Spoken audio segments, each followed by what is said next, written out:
যদি কোনো ছাত্র ক্লাসের বাকি ছাত্রদের থেকে বেশ ভালো, দেখা গেল একটা ছাত্র একটু ভালোই আছে, তার সব দিক থেকেই ভালো, পড়ার আগ্রহ ভালো, যেমন বলছে দেখো ক্লাসে যা পড়ানো চলছে তার থেকে তার আরো বেশি কিছু জানার আগ্রহ থাকে, তখন তার জন্য তুমি কি করবে?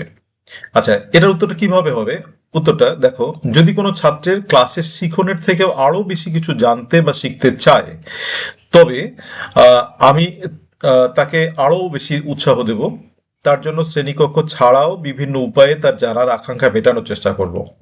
প্রয়োজনে তার জন্য বিশেষভাবে নতুন শিক্ষণ পদ্ধতির পরিকল্পনা করব। তাহলে কিন্তু এখানে দেখো একটা জিনিস, যে কোনো ছাত্র তো আগ্রহ থাকতেই পারে যে না, ওর আরো বেশি করে জানার আগ্রহ আছে।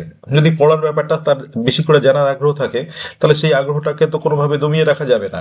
আমরা অ্যাজ এ শিক্ষক যেটা করব সেটা হচ্ছে তাকে, সে যাতে আরো উৎসাহ পায়, আরো যাতে জিনিসগুলো ভালো করে বোঝে, জানে, সেটার দিকে আমাদের লক্ষ্য রাখা উচিত। আমরা তার সাথে কথা বলবো, আলোচনা করব, সেগুলো তার উৎসাহটাকে আরো বাড়ানোর চেষ্টা করব, সে তার জানার আকাঙ্ক্ষাটা মেটানোর চেষ্টা করব। এটাই কিন্তু আমাদের পরিকল্পনা থাকবে, এবং এটাকে আমরা কিন্তু সেভাবে অ্যান্সারটা দেবো। আচ্ছা।